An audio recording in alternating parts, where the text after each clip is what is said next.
I moved into the apartment on the 1st of September. It wasn't much, just a small one-bedroom on the 3rd floor of an old building downtown. The kind of place where the hallways always smell faintly of dust and the walls echo when someone shuts a door 2 floors up. The landlord said it used to be part of a hotel back in the 1950s. The rooms had been split in half to make apartments, so the layout was odd, long, narrow hallways, closets that didn't line up, vents that led nowhere. But the price was good. Too good. Probably. The first few days were quiet. I worked from home, unpacked slowly, and tried to ignore the faint humming sound that came through the walls at night. It wasn't loud, just enough to make me notice, like a refrigerator running somewhere it shouldn't. The neighbors seemed normal. An older man across the hall who never made eye contact. A woman downstairs who left her TV on all night. The landlord texted me once, asking if I'd found everything in order. I didn't think much of the wording then. I didn't notice the door until the 4th night. I was walking from the kitchen to the living room when something felt off.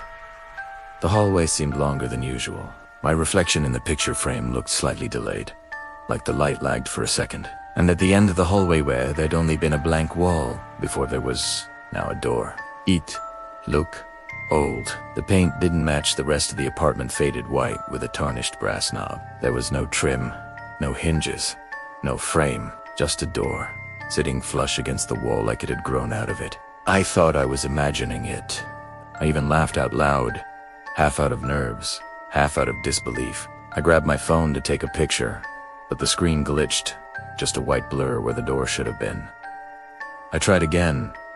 Same thing. The camera app froze, and the battery percentage dropped from 68 to 0 in seconds. I went to bed telling myself it was exhaustion. Maybe the shadows had tricked me. Maybe it was a reflection, or a door I'd somehow never noticed. But when I woke up the next morning, the wall was normal again. No seams, no knob, no sign of paint mismatch.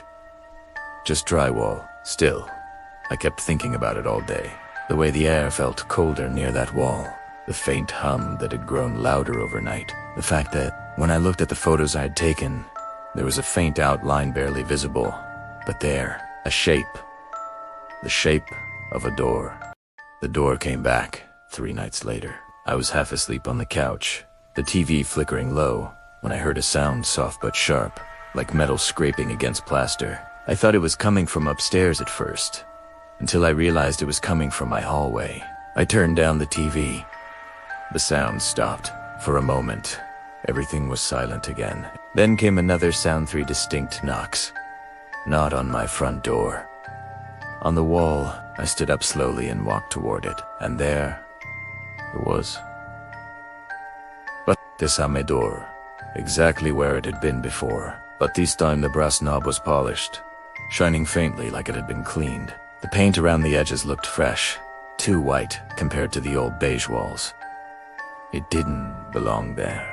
I reached out to touch it. The surface was cold, much colder than the rest of the wall, like metal under ice. When I pressed my ear against it, I swear I heard something moving on the other side, faint breathing, the sound of fabric shifting, like someone adjusting their weight in a chair. I knocked once. Silence. Then, after a few seconds, the knock came back.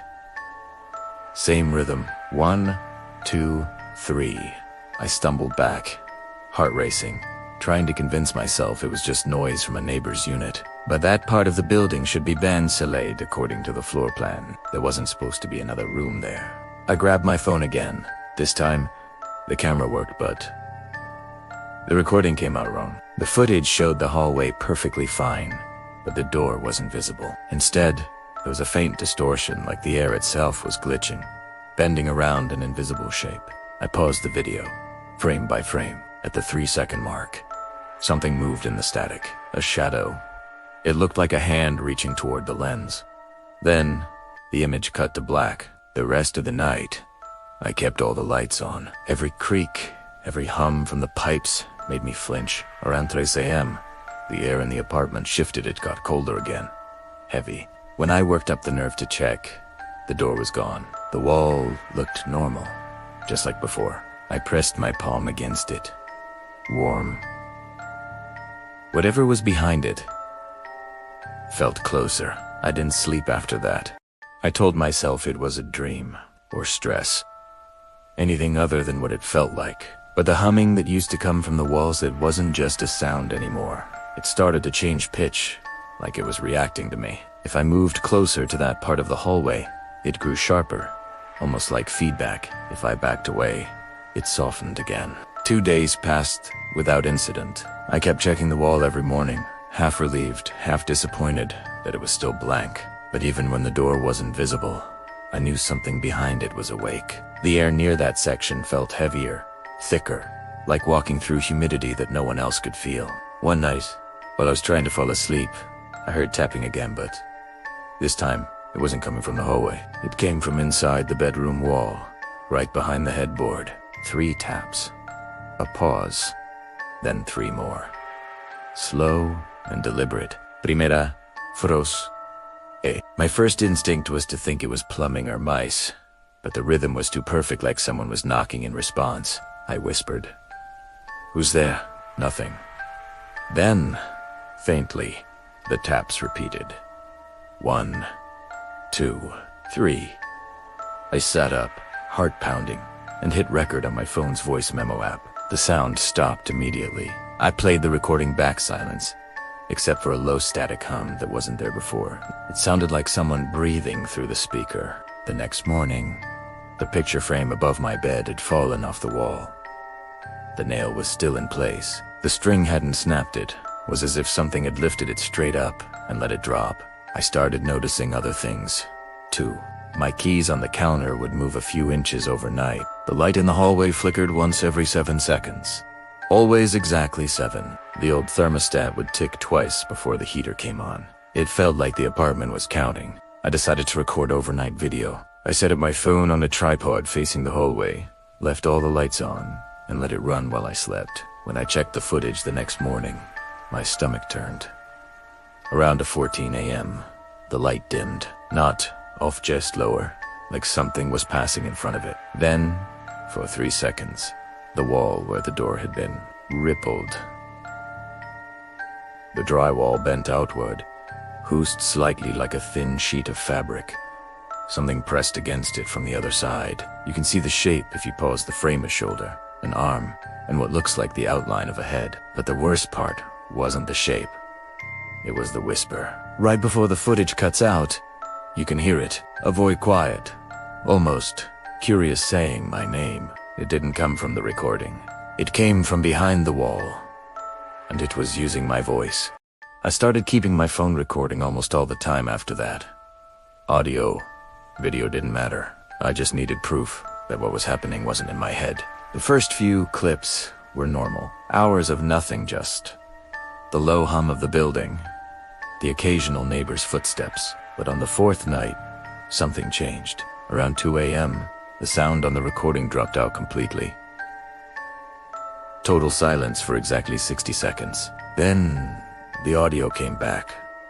But I wasn't alone in it anymore. A second voice spoke softly under mine. Not loud enough to understand, but constant, like someone whispering in the same room. When I slowed the clip down, I could make out fragments, broken phrases. ... behind. Open. Listen. The waveform on my editing software showed something strange, too. Twin spikes every few seconds, as if 2 voices were recorded on top of each other. My own, and another just half a breath behind. I'd perfectly synced. Not me. Me. I checked the video file next. At first, everything looked normal. The hallway, the lamp, the blank wall, where the door used to be. But at the 8-minute mark, the timestamp jumped backward by 43 seconds. I didn't edit that. I didn't even touch the file. When it resumed, the camera angle was slightly different, like someone had moved the tripod while I was asleep.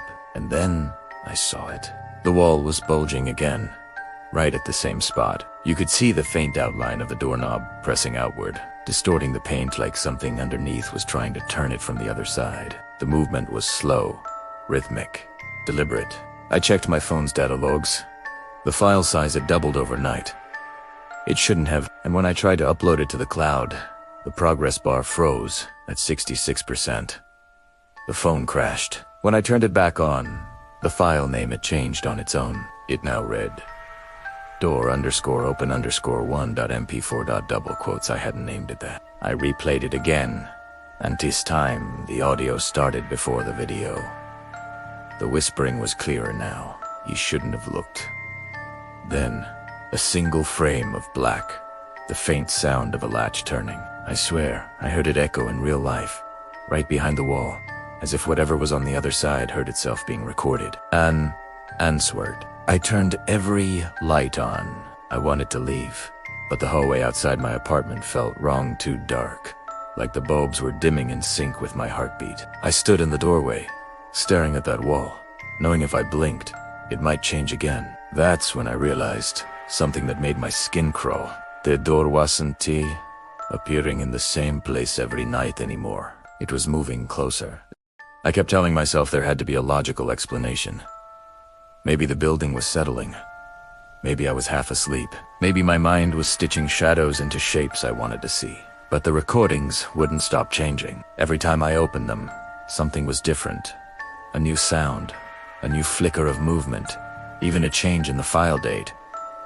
It was like the videos were updating themselves. So I came up with an experiment. I read that mirrors can reveal things, the iconic angles of light, motion we miss. If the door was real, it would reflect. If it wasn't, the wall would stay solid. Either way, I'd know. I set up 2 standing mirrors facing each other in the hallway, the wall between them. I placed a lamp behind me and hit record on my phone. For a few seconds, everything looked normal. My reflection, the white paint, the framed photo behind me. Then the reflections began to descend. It started subtle, a half-second delay when I moved my hand. But the longer I stared, the worse it got. In the second mirror, my reflection didn't blink when I did. It just stood there, staring straight ahead, frozen. And then, it smiled. I dropped the phone. The mirrors rattled against the wall, and for a split second, the reflection showed something else entirely. The hallway behind me, but darker, deeper, like it kept going. In that reflection, the door was already open. I looked back in real life. The wall was still solid. No door, no crack, no sign of anything. But in the mirror, I could see a faint sliver of black where the frame should have been. I stepped closer. The air around the mirrors was freezing. My breath came out in visible clouds, even though the thermostat read 72. I whispered, "What are you?" The reflection of the hallway lights flickered once, and then went out completely. But the reflection of me didn't fade. It kept standing there, perfectly visible in the dark. It raised its hand and pressed it against the glass. The surface fogged under its palm. I felt the chill seep through, like frost spreading across a window. I stumbled backward, knocking the lamp over. The lights came back on instantly. The mirrors were empty again. I checked the recording. The file was there, but the runtime was wrong. It sighed those hours 13 minutes, even though I'd only filmed for 10. The footage was just black with faint breathing throughout. When I scrubbed through the last few seconds, a whisper came through the static. "You're facing the wrong way." I haven't looked directly into a mirror since. I woke up to the sound of dripping. It was faint, rhythmic, steady, like water leaking somewhere it shouldn't. I followed it down the hallway, half asleep, expecting to find a broken pipe or condensation from the air vent. But the sound wasn't coming from the ceiling. It was coming from below. When I stepped into the living room, the air felt heavy, dense.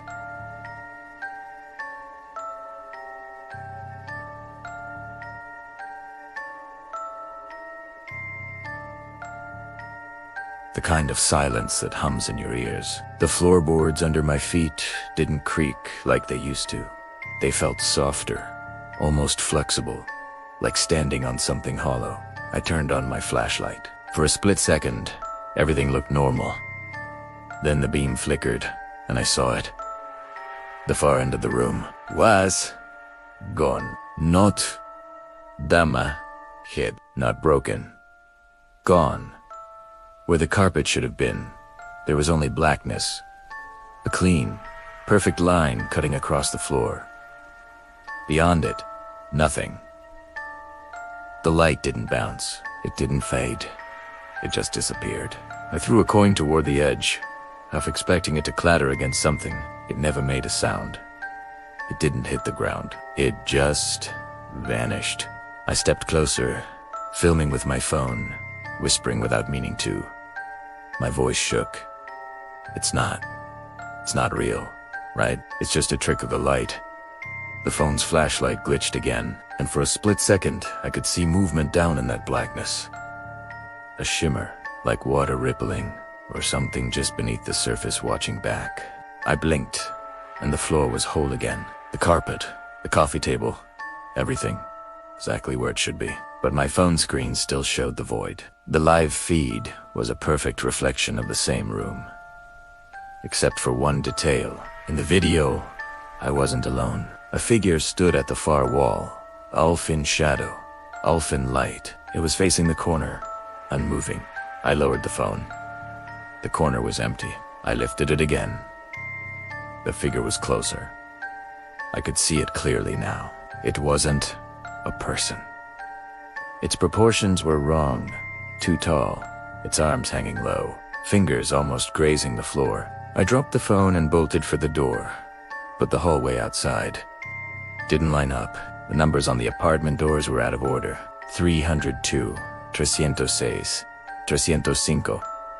The lights flickered overhead, buzzing in a rhythm that almost sounded like breathing. I turned around, and the door to my apartment was gone. Just smooth wallpaper, like it had never existed. I remember pressing my hands against it until my nails split, screaming for someone to hear me. But there was no sound, no echo, just the faint, dripping noise again. Steady, patient. Somewhere beneath my feet. When you walk up, I was back in my bed. My phone was on the nightstand, still recording. The video was only 22 seconds long. It ended with my voice whispering from the dark, "Don't step forward." But I wasn't speaking. I was sleeping. For a few nights after that, nothing happened. I stopped recording. I stopped watching the footage. I tried to live like normal, headphones in, curtains closed, lights always on. I told myself that ignoring it was safer than knowing. But whatever was behind that wall wasn't done. Around 3:17 a.m. on a Thursday, I woke to a sound I hadn't heard before. Not knocking, not humming. This was slower, metal turning against metal. The sound of a doorknob twisting. I sat up, every nerve awake. The air felt thick, the kind of pressure you feel before a storm. I reached for my phone, but the screen wouldn't turn on, just static white light that pulsed in time with the sound. The wall at the end of the hallway was no longer flat. The outline was back. The door was there. Only this time, it wasn't closed. It was open, just a few inches. The space beyond it was black. Not the absence of light, but something deeper, like staring into the absence of anything at all. The air pouring from it was cold enough to sting. I could see my breath drifting toward it, like it was being pulled inside. I took one step forward. The hinges creaked, slow and smooth, like something was inviting me in. There was no smell, no sound, just silence. But that silence had weight. It pressed against my chest. I whispered, "Who are you?" Something moved behind the crack, just a flicker, a shadow slipping past the gap. And then, whispering. Dozens of voices, overlapping, some low, some high, like a recording played backward. One word cut through the noise, clear and sharp. "Stay." I stumbled backward. The door opened wider, slowly, like the darkness was breathing. The edges of the frame began to blur, the white paint bending inward, melting into that black void. The floorboards beneath my feet started to groan, warping slightly under pressure. I turned and ran for the front door. Only it wasn't there anymore, just a smooth wall, like before. Behind me, the air began to vibrate, a low hum, rising until it became a single tone that drilled into my skull. I looked back one last time. The door was gone again, but the hallway wasn't empty. Someone was standing where it had been, just at the edge of the dark. I couldn't make out a face, but I knew it was looking at me. The shape tilted its head slightly, like it recognized me, and then it turned away, stepping into the wall, vanishing without a sound. When the silence came back, it wasn't relief. It felt doble wrong. Like the quiet wasn't empty anymore. Like something was listening from the inside. I moved out the next morning. I didn't pack much, just what I could carry. Clothes, a few books, my laptop. I left the furniture, the mirrors, the phone. Especially the phone. It hadn't turned off since that last night. The screen just stayed white, humming softly, like it was still recording. The landlord didn't seem surprised when I told him I was leaving. He only said, "That's probably for the best." When I asked about the apartment's history, he hesitated. Then he said something I'll never forget. "You're not the first one who's seen it." He wouldn't elaborate, just handed me my deposit in cash and asked for the keys. I didn't look back. I didn't even want to know which wall it was on. The new apartment is smaller, brighter, modern building, new paint, no strange noises at night. For the first time in weeks, I actually slept. But on the third morning, something strange happened. My alarm didn't go off, but I woke up at exactly 3:17 a.m., the same time as before. The room was quiet, too quiet, and when I turned my head toward the far wall, the air felt cold again. The light from the street outside was hitting the wall just right, and for a second, I saw it. A faint outline. A rectangle. I blinked, and it was gone. I told myself it was nothing. Stress, muscle memory, a trick of the light. I unpacked through the day, forcing myself not to think about it. But when I plugged my laptop in that night, I noticed something on the desktop, an unfamiliar file sitting there, even though the computer was brand new. The file was named door_open_2.mp4. I didn't click it. I couldn't. But even before I deleted it, I heard something, a faint sound coming from the speakers. 3 knocks, a pause, then 3 more. I slammed the lid shut, heart racing, hands shaking. I unplugged everything, even the router. But that night, when I finally lay down to sleep, I heard it again. The same slow turning of a doorknob, and then breathing. Close. Right beside my ear, I turned on the lamp. The wall across from my bed was blank, smooth, freshly painted. But the faint outline was back, this time lower to the floor, like it was waiting for me to open it from the other side.